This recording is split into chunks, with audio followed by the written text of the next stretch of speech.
I have to admit, when I picked up this stack of materials, I was expecting a history lesson.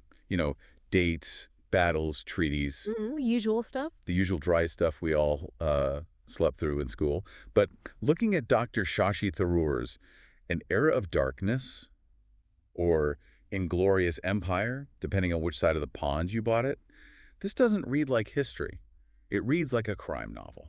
That is probably the most accurate way you could frame it. A really long, complex corporate crime thriller where the victim is an entire subcontinent. It's a procedural. Tharoor isn't just reciting what happened, he's building a case. He's essentially acting as the prosecutor for India. And the defendant is, well, the British Empire. And the charge sheet is incredibly long. And it's not just a book that came out of nowhere. The backstory here is fascinating because it proves that history isn't dead. It's actually, really volatile. This whole project started with a speech, right? That's right. The 2015 Oxford Union debate. At the Oxford Union. And you have to consider the setting for a moment. The Oxford Union. It's the absolute heart of the British establishment. It's where future prime ministers cut their teeth. The walls are lined with portraits of the very men who ran the empire. So he's walking into the lion's den. Completely. And he's there to debate the motion Britain owes reparations to her former colonies. And usually these debates are just academic exercises. A bit of sherry, some polite applause, and then everyone goes home. But this one, I watched the video, it felt different. Oh, yeah. Tharoor wasn't just debating, he was channeling 200 years of frustration. He was. And he expected it to just stay in Oxford. He said later that he thought he'd do the debate, maybe get a nice dinner out of it, and then head off to a literary festival in Wales. He had no idea what was coming. None. But the Union posted the clip online. And the internet did what the internet does. Yeah. It went supernova. Millions of views within days. It was being forwarded on WhatsApp, family groups all across India, shared on Twitter, discussed on primetime news. It resonated so deeply that even the Indian Prime Minister, Narendra Modi, who's from a totally different political party than Tharoor, publicly praised it. Wow. He said Tharoor said the right things at the right place. That's rare in Indian politics, getting cross-party applause like that. Very rare. But what struck me in the notes was Tharoor's reaction to it all. He wasn't just happy, he was confused. He said that the points he made about the economic drain, the famines, the deindustrialization were just Indian nationalism 101. Yeah, he was basically saying this is basic stuff. Right. He thought, why is everyone so shocked? Doesn't everyone know this? And that was the wake-up call. He realized that while the generation that fought for independence in the 1930s and 40s knew these arguments by heart, the modern generation had sort of forgotten them. And the British public. They never learned them in the first place. They had never been taught them. There was this massive amnesia about the reality of the colonial experience, so the viral success proved there was a hunger to fill that gap, which is what led him to write the book we're diving into today. So let's get into the core argument, because I think a lot of listeners might be sitting there thinking, okay, colonialism was bad, sure. But didn't the British also leave behind some good stuff? The railways, cricket, the English language, democracy. The plus side of the ledger argument. Exactly. That's the standard dinner party defense, isn't it? The whole benevolent empire myth. Precisely. The argument that the empire was a charitable enterprise that accidentally made some money rather than what it was. A money-making enterprise that accidentally built some roads. Oh, that's a great way to put it.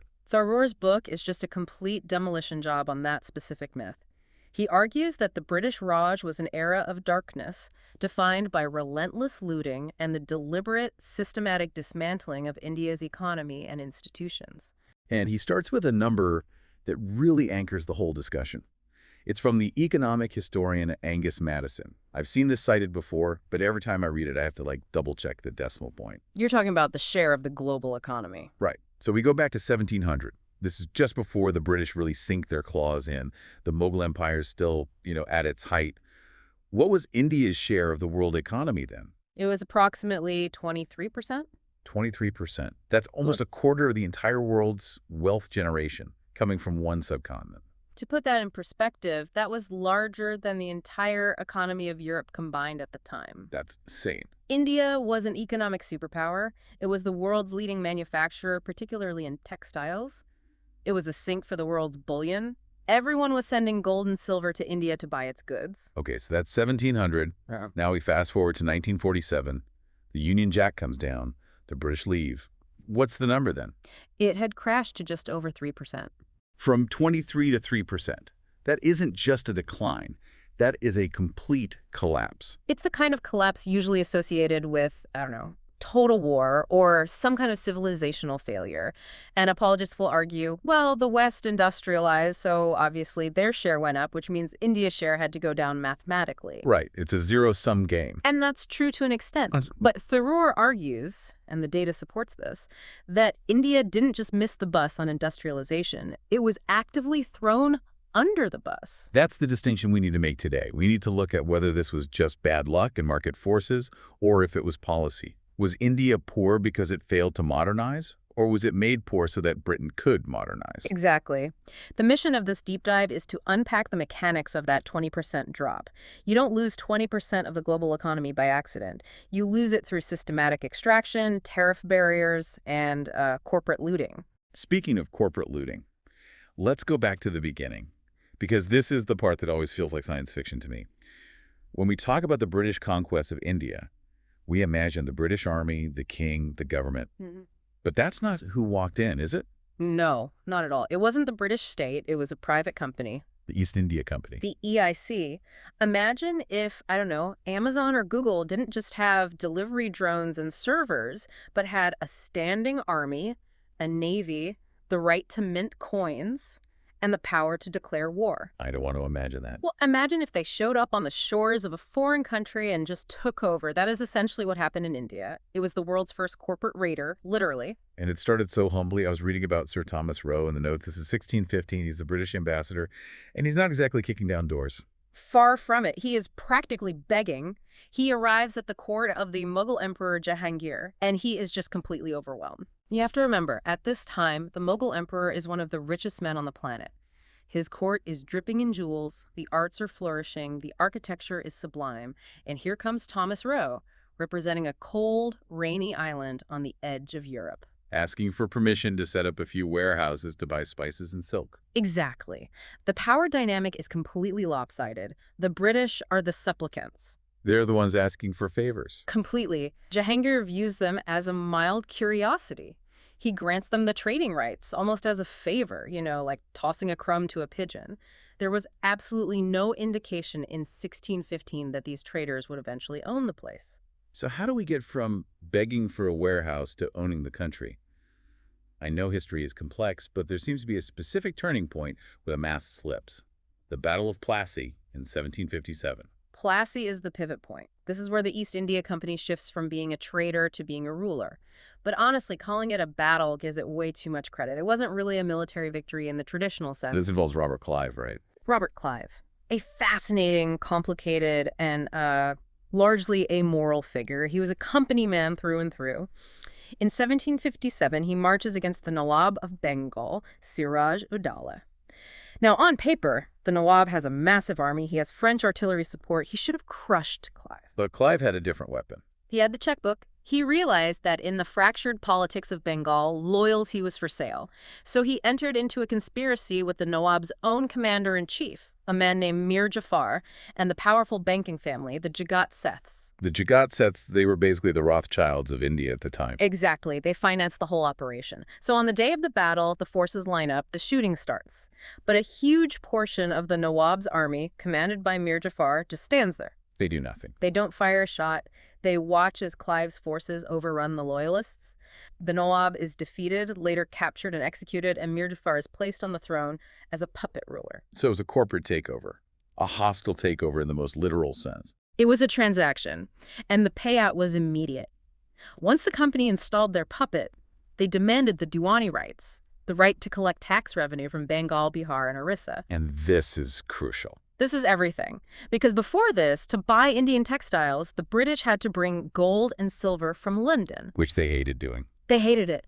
Economists call it the drain of bullion. But after Plassey, they had the tax revenue of Bengal, the richest province in India, in their pockets. So they used the taxes paid by Indian peasants to buy Indian goods, which they then exported to London for a massive profit. Wait, let me get this straight. They stopped bringing money into India. They used India's own tax money to buy India's products. And then they kept the profit from selling them. Correct. It's the perfect scam. The cost of goods sold effectively becomes zero, and the Indian peasant is paying for his own exploitation. This is when the loot truly begins on a systemic scale. And loot is actually a Hindi word, isn't it? That's what the notes say. It is. Loot comes from the Hindi-Sanskrit word for plunder. It entered the English dictionary precisely because the British needed a word to describe what they were doing in India during the 18th century. Wow. And the scale of this loot. We have to talk about the nabobs. Yeah. Because it wasn't just the company making money. It was individuals filling their pockets. The nabobs. It's a corruption of nawab, the word for a ruler. These were East India Company officials who came to India on modest salaries, spend a few years shaking the pagoda tree, as the saying went, and return to England with just astronomical fortunes. And Clive was the king of them all. He was. When he returned to England, he brought back £234,000 in personal wealth. In the 1760s. In the 1760s, you could run a decent-sized country on that kind of money. He became one of the richest private citizens in Europe. But didn't he get into trouble for this? Mm. I recall reading that Parliament actually dragged him in for questioning because the corruption was just so blatant. They did. There was a sense in London that these nabobs were buying up the country, corrupting British politics with their dirty Indian money. So they investigated Clive. And his defense is legendary for its sheer audacity. What did he say? He stood before the committee and described the scene after Plassey. He said he walked into the Nawab's treasury with heaps of gold on one side, jewels and diamonds on the other, all of it just open to him. And he looked the MPs in the eye and said, "Mr. Chairman, at this moment, I stand astonished at my own moderation." He honestly believed he was a saint because he didn't take everything. He felt entitled to it. In his mind, he had won it. But this money had a toxic effect on British democracy. And this brings us to a specific story that Tharoor highlights, which I think perfectly illustrates how deep this rot went. Oh, the story of the Pitt Diamond. The Pitt Diamond. Yeah, this was a wild detail. It's like something out of a heist movie. It is. So we have Thomas Pitt. He's the governor of Madras in the early 1700s. He comes into possession of a massive diamond 400 carats rough. Now, the provenance is murky, but the accepted story is that it was stolen from a mine in the Golconda region by an enslaved worker. God, that's grim. It's horrific. The worker supposedly hid the diamond inside a deep wound in his leg, bandaged it up, and smuggled it out. The diamond passes through a few hands, likely involving murder and theft, before Pitt buys it for roughly £20,000. A huge sum then, but a bargain for what it was. A total bargain. He sends it to London, has it cut, and eventually sells it to the region of France for £135,000. A massive profit. And what does he do with this windfall? He doesn't just buy a nice house. He buys a political dynasty. He uses the money to buy the old Sarum estate, which was a rotten borough, a parliamentary seat with almost no voters that you could essentially just buy. So he bought a seat in Parliament. He bought his family a permanent voice in Parliament. And who came from that family? His grandson, William Pitt the Elder, and his great-grandson, William Pitt the Younger, two of the most important prime ministers in British history. So the leadership of Britain during the height of the empire, the men fighting Napoleon, the men shaping the modern world, were funded by a diamond looted from India, likely smuggled out in a slave's wound. Exactly. It shows that the transfer of wealth wasn't just about fancy carpets or tea. It was the capital that built the British political establishment. The British government was literally financed by the extraction of Indian resources. Which makes the argument that Britain developed India feel even more hollow. If anything, India developed the British political class. But let's shift gears to the economic structure itself. We talked about the loot, which is, theft. But there was also destruction, deindustrialization. This is critical because the loot is a one-time event. You steal the diamond, it's gone. But deindustrialization is the destruction of the capacity to create wealth. It's a much deeper wound. And the target here was textiles. I think we forget because today we think of sweatshops or cheap labor. But back then, Indian textiles were the luxury good of the world, right? Absolutely. For 2,000 years, India clothed the world. Roman senators wore Indian muslin. The Egyptians used it for mummification. And by the 17th and 18th centuries, Indian cotton and silk were flooding Europe. The quality was just unmatched. They had muslin so fine it was called woven air. Woven air. You could pass a whole sari through a wedding ring. So the Industrial Revolution kicks off in Britain. They invent the spinning jenny, the steam engine. Logic dictates that Britain should now be able to outcompete India, right? They have machines and Indians have hand looms. The British win. That's the free market theory. But the reality was different. Even with the early machines, British cloth was coarser and more expensive than Indian cloth. The British consumers preferred Indian goods. They were buying calicos and muslins like crazy. So the British industrialists were losing in their own home market. They were. And they didn't respond by making better cloth. They responded by lobbying the government to ban the competition. And this is where the corporate conquest meets protectionism. The British Parliament passed a series of laws, the Calico Acts, and later various tariff regimes. And these weren't small tariffs. We're not talking about a 5% tax here. We are talking about duties of 70 to 80% on Indian textiles entering Britain. 70 to 80%. Imagine that. You're trying to sell a shirt and the government slaps an 80% tax on it to make sure nobody buys it. At the same time, they forced India to accept British goods with almost zero duty. So it's a complete double standard. Free trade for me, but not for you. It was a one-way street. They shut India out of the export market and flooded the Indian domestic market with cheap, machine-made British cloth. And you just can't compete with that. Yeah. The Indian handloom weavers were crushed. And this is where we get those horrific stories about physical violence. The source mentions the thumbs story. Yes. There is a persistent historical account that in some areas, company enforcers cut off the thumbs of weavers to prevent them from ever working again. Oh, God. Now, Tharoor notes that some historians debate whether this was systematic policy or sporadic acts of cruelty or even a metaphor that became legend.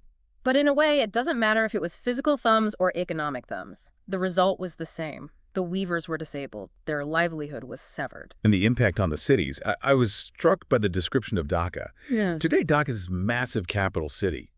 But back then, it was the Manchester of the East. It was a thriving metropolis, the center of the muslin trade. But as the industry collapsed, the city just died. The population fell from hundreds of thousands to maybe 50,000.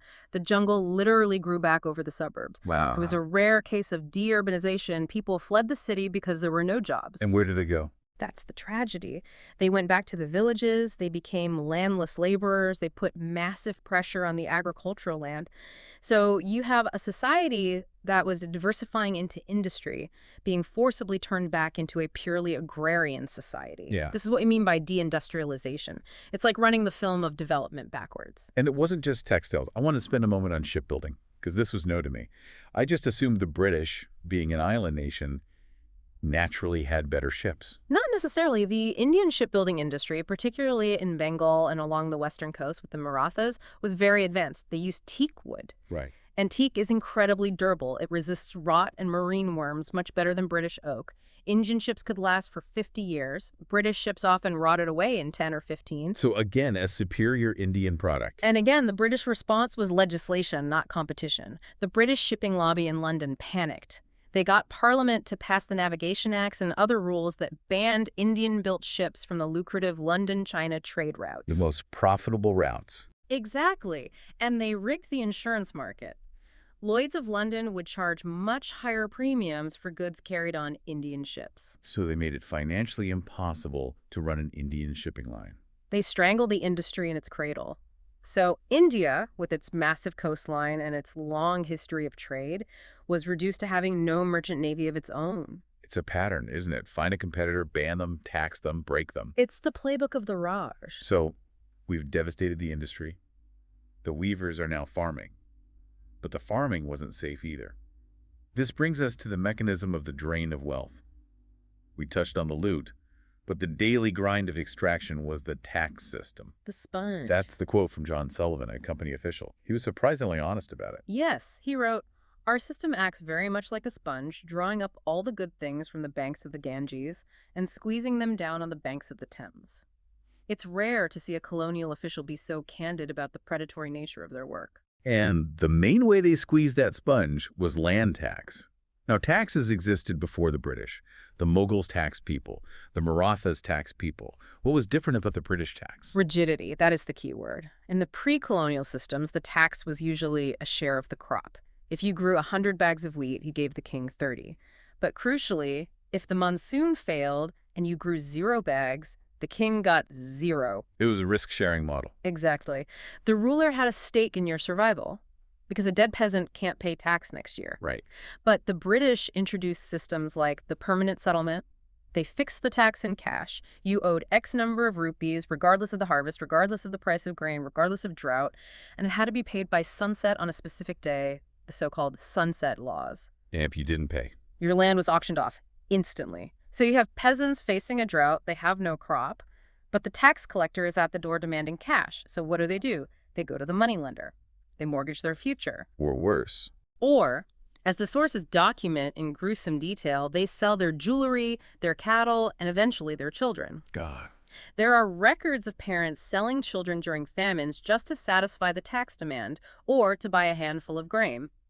And the British administration largely looked the other way, citing free market principles and the sanctity of contract.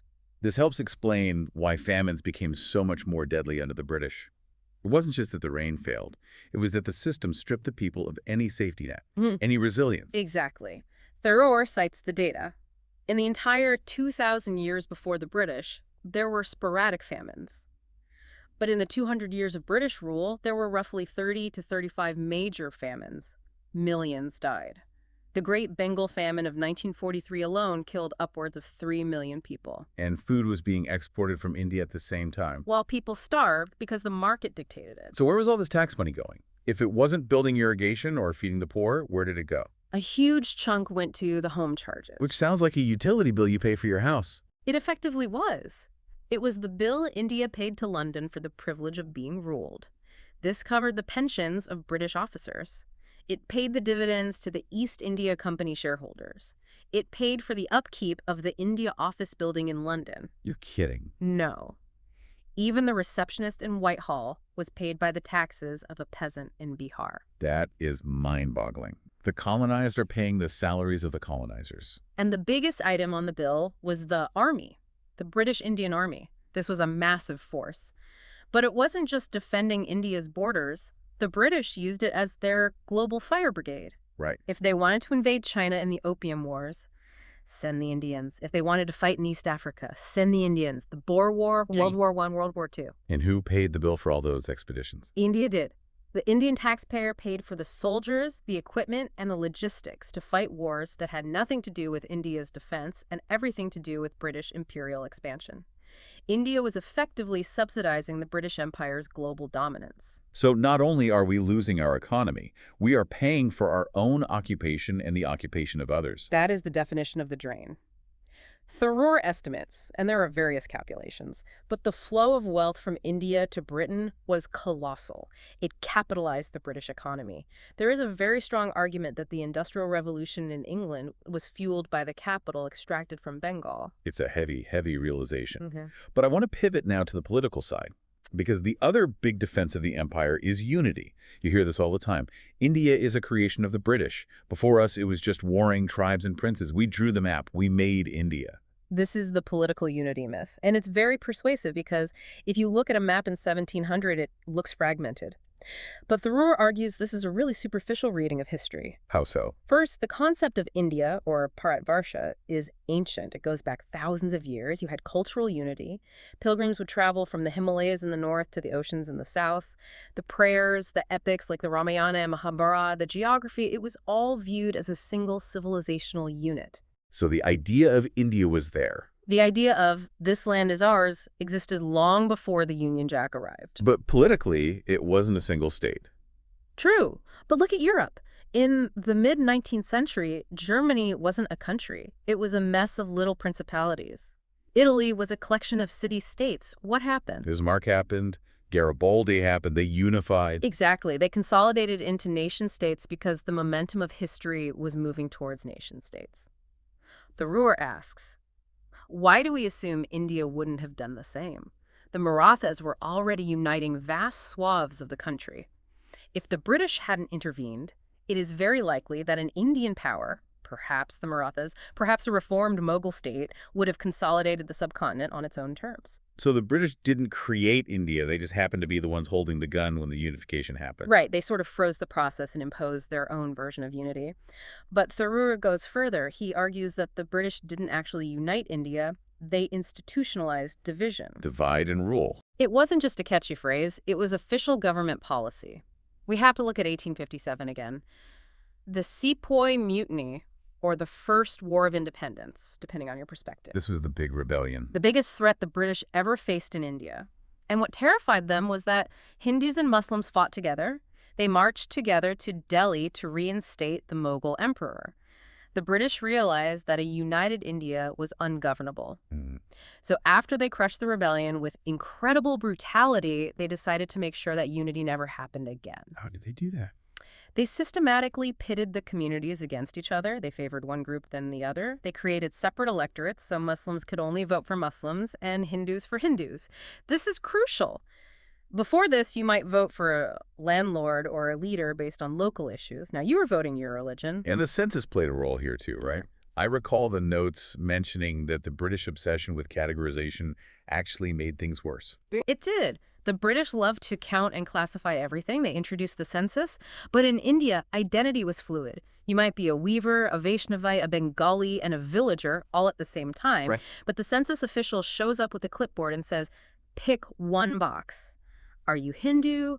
Are you Muslim? What is your primary identity? So it forced people to harden their identities, to choose a side. It calcified them. It turned fluid social boundaries into rigid political walls. I am this and you are that, and we are now competitors for government jobs and resources. This toxicity grew and grew over the decades. And looking at the ultimate outcome, this strategy of division didn't lead to a united India. It led to partition. Exactly. The horrors of 1947, the splitting of the country into India and Pakistan, the millions displaced, the million killed in the riots, that tragedy can be traced directly back to the British policy of divide and rule. They didn't leave a united India, they left a shattered one. That is a powerful rebuttal to the unity argument. Yeah. I want to tackle one more major claim before we wrap up. The idea of modernization. The argument that, okay, maybe we took some money, but we brought you into the modern world. We gave you steel mills. We gave you railways. This brings us to the story of Shashi Tharoor. It's a saga that really exposes the lie of benevolent modernization. Tata is a legend in India, the founder of the Tata Group. He was a visionary. He wanted to build a modern steel plant in India. He knew that for India to be truly independent, it needed industrial strength.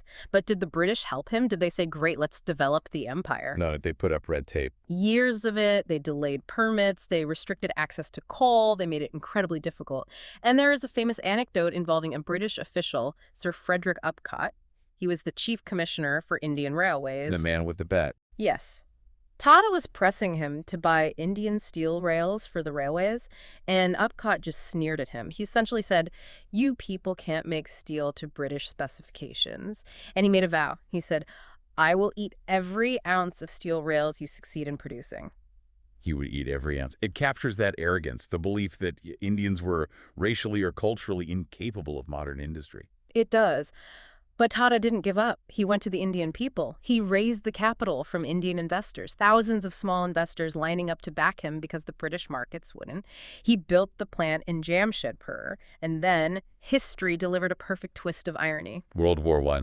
World War I breaks out. The British supply lines are stretched. They desperately need steel for the campaign in Mesopotamia, which is modern-day Iraq. They can't get it from England. Who do they turn to? Tata Steel. Tata Steel. The Jamshedpur plant ran 24 hours a day, producing rails and shells for the British Army.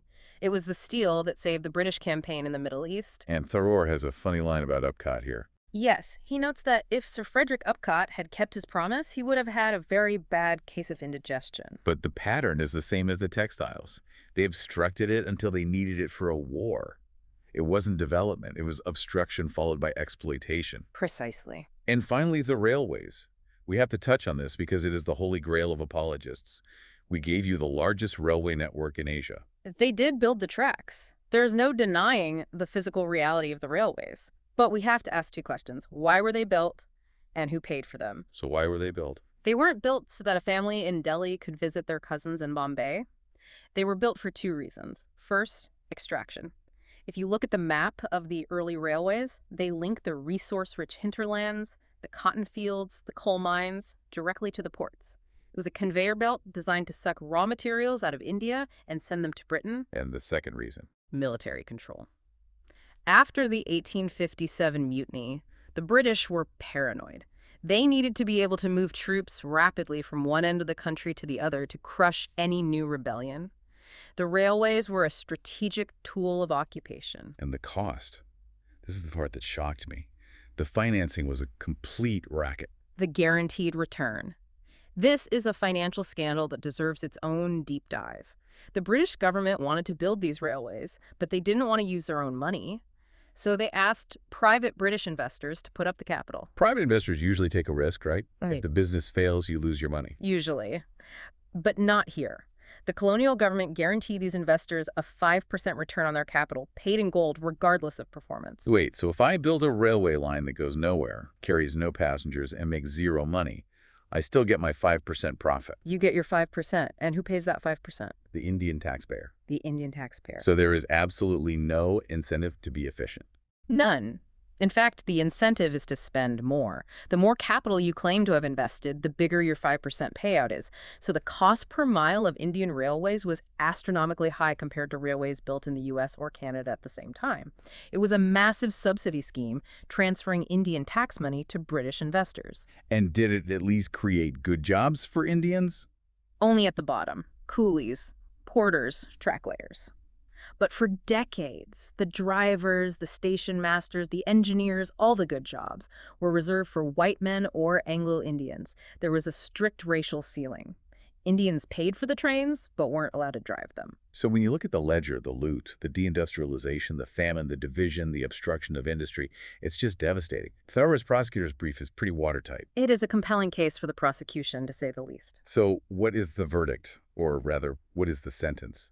Tharoor started this with a debate about reparations. Is he asking for a check? Because if you calculate the interest on the loot, we're talking about trillions of dollars. We are. Some economists have estimated the drain at $35 trillion in today's money. 45 trillion. That is more than the GDP of the UK and India combined. It's an impossible sum. And Tharoor knows that. He isn't asking for the money back. So what does he want? He wants atonement. Yeah. He proposed a symbolic reparation. £1 a year for 200 years. £1 a year. It's not about the cash. It's about the acknowledgement. He draws a comparison to Willy Brandt, the German chancellor. In 1970, Brandt went to the Warsaw Ghetto Memorial in Poland, and he fell to his knees. He didn't speak. He just knelt in silence. That gesture, that knee fall, meant more to the victims of the Holocaust than any financial payout. It was a moral reckoning. And Tharoor is saying Britain has never had its Willy Brandt moment? Never. There is what he calls imperial amnesia. If you go to British schools, you learn about the Tudors, you learn about winning WWII, you don't learn about the Bengal famine, you don't learn about the Jallianwala Bagh massacre where General Dyer gunned down hundreds of unarmed civilians in a closed square. And even when British politicians go to these sites today, they use very careful language, don't they? Deep regret, a shameful event, but never, we apologize. Exactly. Regret is what you feel about the weather. Apology implies responsibility. There is a psychological barrier that the British establishment still cannot cross. They cannot admit that the empire, which they view as this great source of pride, was actually a source of horror for millions. And I think that is the powerful note to end on. We started by saying history is written by the victors. And for 200 years, the British were the victors. They wrote the textbooks, they told us the railways were a gift, and the EIC was a trading firm. But the wheel of history turns. The vanquished are rising. India is now a major economy. Its voice is being heard. And books like this are rewriting the narrative. They are stripping away the romance and showing the balance sheet. It makes you wonder, as we look around the world today, what other standard histories are past their expiration date? What other stories are waiting for their own era of darkness to be written? It's a question every listener should ask themselves. Question the narrative, check the sources, and always follow the money. Dr. Shashi Tharoor's book is An Era of Darkness. It is a heavy read, but an essential one. We hope this deep dive gave you a glimpse into the machinery of empire that you might not have seen before. It's been a fascinating discussion. Thanks for listening. We'll see you on next Deep Dive.